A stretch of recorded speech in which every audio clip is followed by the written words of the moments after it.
എൻ്റെ പേര് ജോളി. എൻ്റെ ജീവിത പങ്കാളി ബെന്നി. ഞങ്ങൾ കുറവലങ്ങാട് താമസിക്കുന്നു. ഞങ്ങൾക്ക് 6 മക്കളുണ്ട്. ഞങ്ങൾ ഇവിടെ വന്ന് ഈ ദമ്പതി ധ്യാനം കൂടിയതിന് ശേഷം ഞങ്ങളുടെ ജീവിതത്തിലുണ്ടായ ആ മനോഹരമായ ദൈവത്തിൻ്റെ ഇടപെടലുകൾ അല്പസമയം പങ്കുവയ്ക്കുകയാണ്. 1990 വിവാഹം. ഞാനന്ന് പോസ്റ്റ് ഗ്രാജുവേഷൻ ഫൈനൽ പഠിക്കുന്ന സമയമാണ്. പരീക്ഷയൊക്കെ അടുത്ത് വരുന്ന സമയത്ത് പെട്ടെന്ന് വന്ന ഒരു വിവാഹാലോചന. 1 മാസം കൊണ്ട് പെണ്ണ് കാണലും കല്യാണവും ഒക്കെ കഴിഞ്ഞു. ഞങ്ങൾ കല്യാണം കഴിഞ്ഞ് പിറ്റേ മാസം തന്നെ ഞാൻ പ്രഗ്നൻ്റായി. 1 വർഷം കൊണ്ട് എൻ്റെ വിദ്യാഭ്യാസവും പ്രഗ്നൻസിയും ഡെലിവറിയും എല്ലാം ദൈവത്തിൻ്റെ കൃപയാൽ എല്ലാം കഴിഞ്ഞു. കുഴപ്പമൊന്നുമില്ലാതെ മുന്നോട്ട് പോകുന്ന ഒരു ദാമ്പത്യ ജീവിതം സന്തോഷകരമായിട്ട് മുന്നോട്ട് പോയി. ഞങ്ങളുടെ രണ്ടാമത്തെ കുഞ്ഞുണ്ടാകുന്നത് 4 വർഷങ്ങൾക്ക് ശേഷം, ഏകദേശം 5 വർഷമായപ്പോഴാണ് രണ്ടാമത്തെ കുഞ്ഞ് ഞങ്ങൾക്ക് ഉണ്ടാകുന്നത്. രണ്ടാമത്തെ മോളുണ്ടായി കഴിഞ്ഞ് ഞങ്ങളുടെ ജീവിതത്തിൽ അസ്വസ്ഥതകൾ ഉണ്ടാകാൻ തുടങ്ങി. അങ്ങോട്ടും ഇങ്ങോട്ടും ഒക്കെ അംഗീകരിക്കാനുള്ള ബുദ്ധിമുട്ട്. ഞാനാണോ വലുത്, നീയാണോ വലുത് എന്നുള്ള ആ ചിന്താഗതികളൊക്കെ ഞങ്ങൾക്ക് മനസ്സിലായി. ഈ ഒരു അവസ്ഥയിൽ മുന്നോട്ട് പോയാൽ ജീവിതം ശരിയാകുകയല്ല, അങ്ങനെ കളയാനുള്ള അല്ല ഞങ്ങളുടെ ജീവിതമെന്ന് ഞങ്ങൾക്ക് ബോധ്യമുണ്ടായിരുന്നു. അങ്ങനെ ഞങ്ങൾ ഒന്നിച്ച് ആഗ്രഹിച്ച് ഇവിടെ ദമ്പതി ധ്യാനത്തിനായിട്ട് വന്നു. ദൈവം ഞങ്ങളെ വിളിക്കുകയായിരുന്നു. ഈ ദമ്പതി ധ്യാനത്തിന് ഇവിടെയിട്ട് കടന്നു വരുമ്പോൾ എൻ്റെ ഉള്ളിൽ ഒരൊറ്റ ആഗ്രഹം ഉണ്ടായിരുന്നുള്ളൂ, എങ്ങനെയും എൻ്റെ ജീവിത പങ്കാളിയെ നന്നാക്കിയെടുക്കണം. കാരണം എൻ്റെ കാഴ്ചപ്പാടിൽ അദ്ദേഹത്തിൻ്റെ മുൻകോപമാണ് ഞങ്ങളുടെ ഇടയിലെ പ്രശ്നങ്ങൾക്ക് കാരണം. അപ്പോൾ ആ അദ്ദേഹത്തിൻ്റെ മുൻകോപം മാറിക്കഴിഞ്ഞാൽ ഞങ്ങളുടെ ഇടയിലുള്ള ഇഷ്യൂസ് തീരും, ജീവിതം നല്ലതാകും. അങ്ങനെ ആ വലിയ ആഗ്രഹത്തോടെ ജീവിത പങ്കാളിയെ നന്നാക്കാമെന്നുള്ള ആ വലിയ മോഹത്തോടെ ഈ ദമ്പതി ധ്യാനത്തിലേക്ക് ഞങ്ങളിവിടെ വരുമ്പോൾ, അന്ന് ബഹുമാനപ്പെട്ട ഫാദർ സെബാസ്റ്റ്യൻ പൊട്ടനാനി അച്ഛനായിരുന്നു. അച്ഛൻ്റെ ആദ്യത്തെ മുഖവര പ്രസംഗത്തിൽ ആദ്യമേ തന്നെ പറഞ്ഞൊരു കാര്യം ഇതായിരുന്നു, നിങ്ങളിൽ ആരെങ്കിലും നിങ്ങളുടെ ജീവിത പങ്കാളിയെ നന്നാക്കാമെന്ന് ആഗ്രഹിക്കുന്നുണ്ടെങ്കിൽ ആ ആഗ്രഹം അങ്ങ് മാറ്റിവെക്കുക, നിങ്ങൾ സ്വയം നന്നാകുക. ശരിക്കും എനിക്ക് വേണ്ടി തന്നെ പറഞ്ഞ ഒരു വാക്കുപോലെ എനിക്കത് തോന്നിയത്. ഏതായാലും ബുദ്ധിമുട്ടിയാണെങ്കിലും ഞാനത് കേട്ടു. 1 ദിവസം കഴിഞ്ഞു, 2 ദിവസമൊക്കെ ആയപ്പോഴത്തേക്ക് എനിക്ക് മനസ്സിലാകാൻ സാധിച്ചു എന്നിലെ കുറവുകൾ, എന്നിലെ വൈകല്യങ്ങൾ എന്തൊക്കെയാണ് അദ്ദേഹത്തെ പ്രകോപിപ്പിച്ചതെന്ന്. അങ്ങനെ എന്നിലെ തെറ്റുകളെ തിരുത്താൻ ഞാൻ ശ്രമിച്ചു. അദ്ദേഹത്തിൻ്റെ ഭാഗത്തു നിന്ന് നല്ലപോലെ പരിശ്രമിച്ചു. അങ്ങനെ ഞങ്ങളുടെ 2 പേരുടെയും കൂട്ടായ പ്രവർത്തനത്തിൻ്റെ ഫലമായിട്ട് ഞങ്ങൾ സ്വയം നന്നാകാനുള്ള തീരുമാനവും ആ പ്രവർത്തനമൊക്കെ ആഗ്രഹിച്ചു. ഏതായാലും ആ ഭാഗത്തിൽ ഞങ്ങൾ വിജയിച്ചു. ദൈവകൃപയാൽ ഇന്നും ഞങ്ങളുടെ ദാമ്പത്യ ജീവിതം നന്നായിട്ട് പോകുന്നുണ്ടെങ്കിൽ, സന്തോഷകരമായിട്ട് പോകുന്നുണ്ടെങ്കിൽ അന്നെടുത്ത ആ നല്ല തീരുമാനങ്ങളുടെ ഫലം മാത്രമാണ്. അതുപോലെ തന്നെ ധ്യാനം കൂടുമ്പോൾ ഞങ്ങൾ വീണ്ടും ഒരാഗ്രഹം ഞങ്ങൾക്കുണ്ടായിരുന്നു, ദൈവത്തിൻ്റെ കുഞ്ഞുങ്ങളെ എത്ര കിട്ടിയാലും സ്വീകരിക്കുക എന്നുള്ളത്. കാരണം ഞങ്ങൾക്ക് ഇവിടുന്ന് വന്നപ്പോഴാണ് ബോധ്യങ്ങൾ കിട്ടുന്നത്. കാരണം ഞങ്ങളുടെയൊക്കെ ആ കാലഘട്ടങ്ങളിൽ പ്രീമാരി കോഴ്സുകളോ ഒന്നുമില്ല. നമുക്ക് ഡിഗ്രി പഠിക്കാൻ 3 വർഷമുണ്ട്, PG പഠിക്കാൻ 2 വർഷമുണ്ട്. പിന്നെ നമുക്ക് അവിടെ അന്ന് ഒരു മാര്യേജിന് പ്രിപ്പയർ ചെയ്യാനായിട്ട് നമുക്ക് പ്രത്യേകിച്ചൊരു കോഴ്സൊന്നും ഇല്ലാതിരുന്നൊരു കാലഘട്ടമായിരുന്നു. ഏതായാലും വലിയ ബോധ്യങ്ങളൊന്നും ഇല്ലാതെ കുടുംബജീവിതത്തിലേക്ക് കയറി വന്നു. ആദ്യത്തെ കുഞ്ഞിനെ സ്വീകരിച്ചു, രണ്ടാമത്തെ കുഞ്ഞിനെ സ്വീകരിച്ചു. പക്ഷെ ധ്യാനം കൂടിക്കഴിഞ്ഞപ്പോഴാണ് ഞങ്ങൾക്ക് മനസ്സിലായത്, ദൈവത്തിൻ്റെ കുഞ്ഞിൻ്റെ വളർത്തച്ഛനും വളർത്തമ്മേ മാത്രമാണ് ഞങ്ങൾ. ഈ കുഞ്ഞുങ്ങളെ ദൈവം എപ്പോൾ ചോദിച്ചാലും തിരിച്ചു കൊടുക്കേണ്ടവരാണ്. അപ്പോൾ ദൈവത്തിൻ്റെ കുഞ്ഞുങ്ങളെ വളർത്തുന്ന ആ മനോഭാവത്തോടെ ഈ കുഞ്ഞുങ്ങളെ ഞങ്ങൾ വളർത്തണം. അതായത് ഒരു കുഞ്ഞിന് ജന്മം കൊടുക്കുമ്പോൾ ആദ്യം നമ്മുടെ ഹൃദയത്തിൽ നമ്മൾ ജന്മം കൊടുക്കണം, അതിനുശേഷം മാത്രമേ നമ്മുടെ ഉദരത്തിൽ സ്വീകരിക്കാവൂ. ശരിക്കും ഞങ്ങൾ ആത്മശോധന ചെയ്യുമ്പോൾ ഞങ്ങൾക്ക് ഒത്തിരിയേറെ സങ്കടം ഉണ്ടായിരുന്നു. ആദ്യമേ ഇതൊന്നും അറിയാതെ ഏതൊക്കെയോ ജഡിക താല്പര്യത്തിൻ്റെ പേരിൽ ഉരുത്തിരിഞ്ഞ ജന്മം കൊടുക്കൽ. അപ്പോൾ ഞങ്ങൾ ആഗ്രഹിച്ചു ധ്യാനം കഴിഞ്ഞാൽ ആ സമയം ഏറ്റവും നല്ല സമയം പ്രാർത്ഥനയിലായിരിക്കുന്ന സമയം. അങ്ങനെ ആഗ്രഹിച്ച് തന്നെ ഞങ്ങൾ 3ാമതൊരു കുഞ്ഞിന് വേണ്ടിയിട്ട് ഹൃദയത്തിൽ ജന്മം കൊടുത്തു. ദൈവകൃപയാൽ 3ാമത് ഞാൻ വീണ്ടും പ്രഗ്നൻ്റായി. സന്തോഷത്തോടെ ആ പ്രഗ്നൻസി പൂർത്തിയാക്കി. ഇന്നും അഭിമാനത്തോടെ സന്തോഷത്തോടെയും പറയാൻ പറ്റും, 3ാമത് പ്രഗ്നൻ്റ് ആയിരുന്ന ആ കാലഘട്ടത്തിൽ ഒത്തിരിയേറെ പ്രാർത്ഥനകൾ കൊടുത്ത്, ജപമാലകൾ ചൊല്ലിത്തീർത്ത്, വചനങ്ങൾ വായിച്ച്, വിശുദ്ധരുടെ പുസ്തകങ്ങൾ വായിച്ച്, ഞാൻ ആ കാലഘട്ടത്തിൽ വേറെ ഒരു TV, വേറെ ഒരു പത്രമാധ്യമങ്ങൾ ഒന്നും ഞാൻ തൊട്ടിട്ടില്ല. എനിക്ക് ആഗ്രഹം ഉണ്ടായിരുന്നു ഈശോയ്ക്ക് വേണ്ടിയിട്ട് പ്രാർത്ഥിച്ചൊരുങ്ങി ഒരു കുഞ്ഞിനെ കൊടുക്കണമെന്ന്. അങ്ങനെ ഒത്തിരിയേറെ പ്രാർത്ഥനയുടെ ഫലമായിട്ട് 3ാമതൊരു കുഞ്ഞിനെ ജന്മം കൊടുത്തു. 96, 97 അടുപ്പിച്ച് 2 വർഷമാണ് ഞങ്ങളുടെ 2ാമത്തെ കുഞ്ഞും 3ാമത്തെ കുഞ്ഞും ഉണ്ടാകുന്നത്. അന്ന് എല്ലാവരും ചോദിക്കുന്നുണ്ടായിരുന്നു അബദ്ധം പറ്റിയതാണോ എന്നൊക്കെ. പക്ഷേ എല്ലാവരുടെയും മുന്നിൽ സന്തോഷത്തോടെ പറയാൻ സാധിച്ചായിരുന്നു ഈശോയ്ക്ക് വേണ്ടിയിട്ട് പ്രാർത്ഥിച്ചൊരുങ്ങി ഒരു കുഞ്ഞിന് ജന്മം കൊടുത്തതാണെന്ന് തന്നെ. അങ്ങനെ 3 പിള്ളേരുമൊക്കെ ആയി വലിയ കുഴപ്പമില്ലാതെ അങ്ങനെ മുന്നോട്ട് പോവുകയാണ്. മൂന്നാമത്തെ കുഞ്ഞുണ്ടായിട്ട് ഒരു 3-4 മാസം ആകാറായി. അപ്പോൾ ഞാൻ വീണ്ടും പ്രഗ്നൻ്റായി. ഞാൻ ആത്മാർത്ഥമായിട്ട് പറയട്ടെ, ഞാൻ അന്ന് എൻ്റെ ആ മാനുഷിക ബലഹീനതയിൽ ഞാൻ ഇങ്ങനെ എൻ്റെ ഈശോയോട് പറഞ്ഞു പോയി, എൻ്റെ ദൈവമേ ഇത്രയും പെട്ടെന്ന് വേണ്ടായിരുന്നല്ലോ എന്ന്.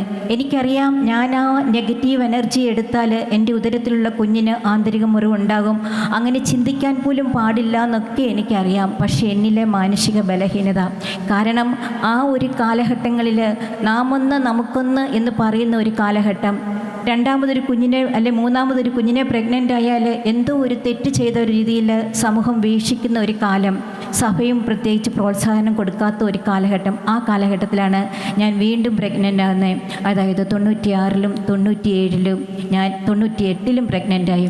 ഞാൻ കുറവലങ്ങാട് ഞങ്ങൾക്കൊരു കടയുണ്ട്, പള്ളിയുടെ അടുത്താണ് വീട്. ഈ കടയും വീടുമായിട്ട് ഞാൻ എല്ലാ ദിവസവും തന്നെ നടന്നു പോകുന്ന ആളാണ്. ആ കുറവലങ്ങാട് ടൗണിലുള്ള എല്ലാവരും എന്നെ നോട്ട് ചെയ്തിട്ടുണ്ട്. കാരണം ഈ വയറും വെച്ച് 96, 97, 98 ഒരു കാലഘട്ടത്തിൽ ഒരു വിഷമവും ഇല്ലാതെ പല പ്രാവശ്യം നടന്നു പോകുന്ന ഞാൻ എല്ലാവരുടെയും മുന്നിൽ പരിഹാസപാത്രമായിരുന്നു. അപ്പോൾ ഈ ചിന്തകളെല്ലാം വന്നപ്പോൾ ഞാനിങ്ങനെ പെട്ടെന്ന് ഓർത്തു, ദൈവമേ എനിക്ക് ഇത്രയും പെട്ടെന്ന് വേണ്ടായിരുന്നല്ലോ. ഞാൻ എൻ്റെ ഈശോയോട് ചോദിച്ചു, ഞാൻ രണ്ടാമതൊരു കുഞ്ഞിനെ പ്രാർത്ഥിച്ചൊരുങ്ങി മേടിച്ചു, പിന്നെ എന്തിനാ പെട്ടെന്ന് ഇത്? എനിക്ക് ആ ഒരു നെഗറ്റീവ് എനർജി എന്നിൽ കിടന്നപ്പോൾ ഒത്തിരി വിഷമം തോന്നി. അങ്ങനെയാണ് ഞാൻ വീണ്ടും അച്ഛൻ്റെ അടുത്ത് വന്ന് അച്ഛനോട് ഒത്തിരി നേരം ഷെയർ ചെയ്തു, പ്രാർത്ഥിച്ചു. എന്നിട്ട് ഞാൻ പറഞ്ഞു, അച്ഛാ ഞാൻ വീണ്ടും പ്രഗ്നൻ്റായി, എനിക്ക് സമൂഹത്തിൻ്റെ മുന്നിലോട്ട് ചെല്ലുമ്പോൾ എന്തോ ഒരു വിഷമം പോലെ, അച്ഛൻ പ്രാർത്ഥിക്കണം. അച്ഛനന്ന് എനിക്ക് വേണ്ടിയിട്ട് പ്രാർത്ഥിച്ചു, തലേ കൈവച്ച് പ്രാർത്ഥിച്ചു. ഞാൻ ബ്ലസ്സഡ് ആയിരുന്നു.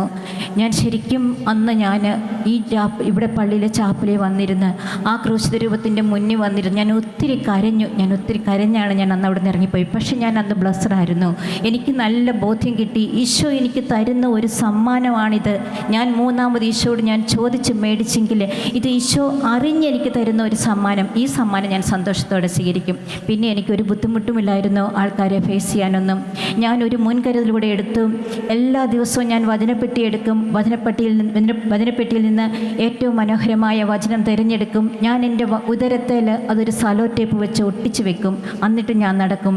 വചനം ഇരുതല വാളിനെക്കാട്ടിലും മൂർച്ചയുള്ളതാണ് എന്ന ബോധ്യം എനിക്കുണ്ടായിരുന്നു. അതുകൊണ്ട് സമൂഹത്തിൽ നിന്ന് വന്ന ഒരു കുറ്റപ്പെടുത്തലുകളോ ഒരു വിഷമങ്ങളോ ഒരു പരിഹാസങ്ങളോ ഒന്നും എനിക്ക് റിവേഴ്സായിട്ട് ബാധിച്ചിട്ടില്ല.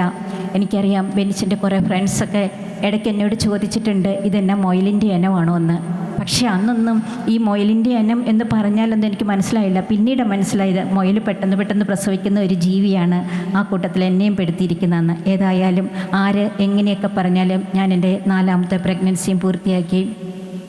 ഡെലിവറിയുടെ ഒക്കെ സമയം ഞാൻ ഏറ്റവും ലാസ്റ്റ് മൊമെൻറ്റിൽ ഞാൻ ഹോസ്പിറ്റലിലേക്ക് പോകാറുള്ളൂ. ഏറ്റവും ലാസ്റ്റ് മൊമെൻറ്റിൽ പെയിൻ ആയി കഴിയുമ്പം ഞങ്ങളുടെ പള്ളി കുറവലങ്ങാട് പള്ളിയുടെ തൊട്ടടുത്ത വീട്. അതുകൊണ്ട് പെയിൻ ആരംഭിച്ചു കഴിഞ്ഞാൽ ഞാൻ ആദ്യം ചെല്ലും പരിശുദ്ധ അമ്മയുടെ അടുത്ത്. അവിടെ പോയിരുന്നൊരു ജപമാല ചൊല്ലിയിട്ട് ഞാൻ ലേബർ റൂമിലോട്ട് പോകാറുള്ളൂ. ഒരിക്കലും ഞാൻ ഹോസ്പിറ്റലിൽ നേരത്തെ പോയി അഡ്മിറ്റ് ആയിട്ടുമില്ല. ഡയറക്റ്റ് ലേബർ റൂമിൽ ചെല്ലും. കാരണം എൻ്റെ ഡോക്ടർ, എന്നെ റെഗുലർ നോക്കുന്ന ഡോക്ടർക്ക് അറിയാൻ ഞാൻ വരാറായിട്ടുണ്ടെന്ന്. അപ്പോൾ ഡോക്ടർ എന്നെയും വെയിറ്റ് ചെയ്യുന്നുണ്ടാകും. ഏതായാലും ഡയറക്റ്റ് ലേബർ റൂമിലോട്ട് ഞാൻ കടന്ന് ചെല്ലുകയാണ് എപ്പോഴും പതിവ്. അങ്ങനെ 4ാമത്തെ ഡെലിവറിക്ക് വേണ്ടിയിട്ട് ലേബർ റൂമിൽ ചെന്നു. ദൈവകൃപയാൽ വലിയ ബുദ്ധിമുട്ടുകളൊന്നുമില്ലാതെ നോർമലായിട്ട് ഒരു 4ാമതൊരു കുഞ്ഞിനെ കിട്ടി. ശരിക്കും ഇന്ന് ആ കുഞ്ഞ് ഞങ്ങളുടെ ജീവിതത്തിലെ വലിയൊരു അനുഗ്രഹമാണ്. ഞാൻ ചോദിക്കാതെ ദൈവം ഞങ്ങൾക്ക് തന്ന ആ കുഞ്ഞ് ഞങ്ങളുടെ വലിയൊരു അനുഗ്രഹത്തിൻ്റെ പാത്രമാണ്. ഞങ്ങൾക്ക് 6 മക്കളാണുള്ളത്, 5 പെണ്ണ് 1 ആണ്. അന്ന് ചോദിക്കാതെ ദൈവം തന്നത് ആ കുഞ്ഞിനെ ഞങ്ങൾക്ക് ദൈവം സമ്മാനമായിട്ട് തരികയായിരുന്നു. എൻ്റെ ജീവിത പങ്കാളി ഒരൊറ്റ ആണേ ഉള്ളൂ. ഞങ്ങളുടെ അപ്പച്ചനമ്മച്ചിക്ക് ഭയങ്കര ആഗ്രഹമായിരുന്നു ഒരാൺകുഞ്ഞ് ഈ കുടുംബത്തിലുണ്ടാകണമെന്ന്. ഏതായാലും ചോദിക്കാതെ ദൈവം തന്ന 4ാമത്തെ കുഞ്ഞ് ഒരു വലിയ അനുഗ്രഹമായിരുന്നു. ഇന്നും പറയാൻ പറ്റും, ആ 4ാമത്തെ കുഞ്ഞ് ഞങ്ങളുടെ കുടുംബത്തിൽ വീണ്ടും ഒരു നല്ല അനുഗ്രഹമാണ്. കാരണം ആ മോനിപ്പം അവനിപ്പോൾ 27 വയസ്സായി. 25 വയസ്സിൽ അവൻ്റെ കല്യാണം നടന്നു. വലിയ ബുദ്ധിമുട്ടുകളൊന്നുമില്ല, ഒരു നല്ല കല്യാണം വന്നു. ആ കുഞ്ഞ് കല്യാണം കഴിച്ച് വന്ന കുഞ്ഞ് ഇപ്പം ഞങ്ങളുടെ കുടുംബത്തിലെ ഏറ്റവും വലിയൊരു ഐശ്വര്യവും അനുഗ്രഹവുമായിട്ട് ഞങ്ങളുടെ ഒപ്പം ഉണ്ട്. അപ്പോൾ ആ കുഞ്ഞിലൂടെ ദൈവം ഞങ്ങൾക്ക് ഒത്തിരി അനുഗ്രഹങ്ങൾ തരുമായിരുന്നു. ചോദിക്കാതെ ദൈവം തന്ന ആ വലിയ അമൂല്യ സമ്പത്ത്. ഏതായാലും 4 പിള്ളേരൊക്കെ കുഴപ്പമൊന്നുമില്ല. ആണിനാണ്, പെണ്ണിന് പെണ്ണ്. അങ്ങനെ ഞങ്ങളങ്ങനെ പോവുക. ഒരു 2-3 വർഷമായപ്പം ഞങ്ങളുടെ കുഞ്ഞുങ്ങൾ ഞങ്ങളോട് ആവശ്യപ്പെടാൻ തുടങ്ങി, പപ്പ അമ്മ നമ്മുടെ വീട്ടിൽ പിള്ളേർ വേണം. ഞങ്ങൾക്ക് കുഞ്ഞു പിള്ളേരെ നോക്കണം. അങ്ങനെ അവരുടെ ആഗ്രഹവും എല്ലാം കൂടെ വന്നപ്പോൾ ഞങ്ങൾ വീണ്ടും പ്രാർത്ഥിച്ചൊരുങ്ങി, ഈശോയോട് പ്രാർത്ഥിച്ചൊരുങ്ങി തന്നെ 5-ാമതും 6-ാമതും കുഞ്ഞുങ്ങൾക്ക് ജന്മം കൊടുത്തു. ഇങ്ങനെ കുഞ്ഞുങ്ങൾക്ക് ജന്മം കൊടുക്കുമ്പോൾ സമൂഹം ഞങ്ങളെ കുറ്റവാളികളെ പോലെ നോക്കുന്നുണ്ട്. പലരും സഹതാപത്തോടെ ഞങ്ങളെ നോക്കുന്നുണ്ട്.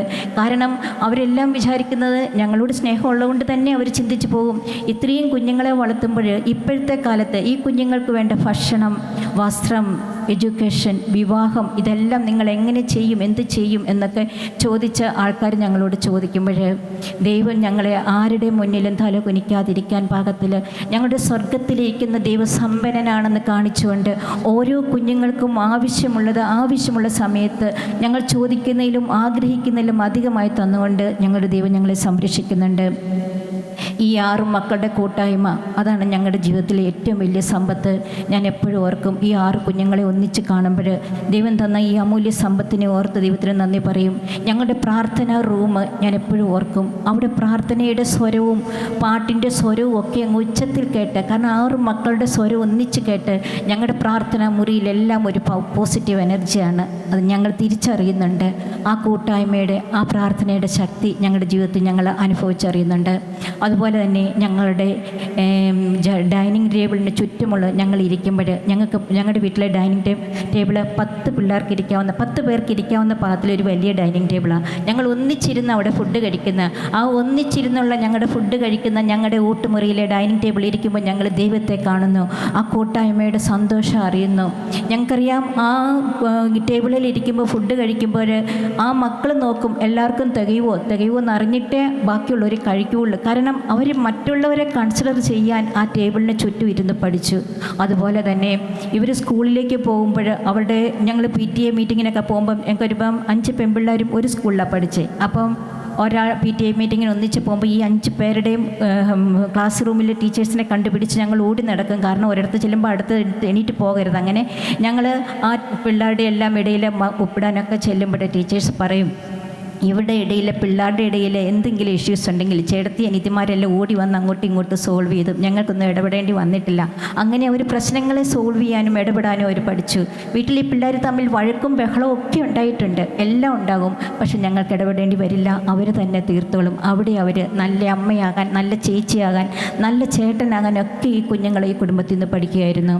ദൈവകൃപയാൽ ഈ 6 പിള്ളേരും ഒക്കെ ആയിട്ട് ഞങ്ങളങ്ങോട്ട് മുന്നോട്ട് പോയി.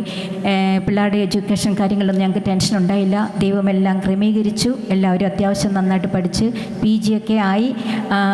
അടുത്ത PG കഴിയുന്നതിന് ഏകദേശം ആ ഒരു കാലഘട്ടത്തിൽ തന്നെ ഒരു ഗ്യാപ്പില്ലാതെ ഞങ്ങൾക്ക് എവിടുന്നേലും ഒരു നല്ല വിവാഹാലോചന ഈ കുഞ്ഞുങ്ങൾക്ക് വരും.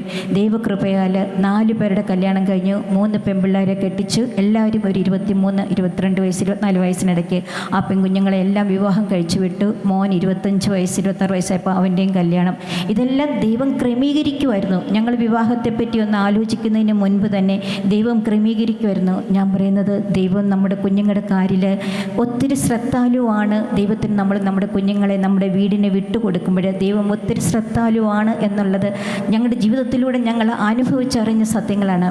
സാമ്പത്തിക മേഖലയിൽ ദൈവകൃപയാൽ ആരുടെയും മുന്നിൽ തലകുനിക്കാൻ ഇടവരുത്താതെ സാമ്പത്തിക മേഖലയിൽ കുഞ്ഞുങ്ങളെ എല്ലാം ദൈവം അനുഗ്രഹിക്കുമായിരുന്നു. എനിക്കറിയാം, ഒരു കുഞ്ഞേ ഉണ്ടായിരുന്നുള്ളെങ്കിൽ ആ കുഞ്ഞിനുള്ള ദൈവം തരുമായിരുന്നു.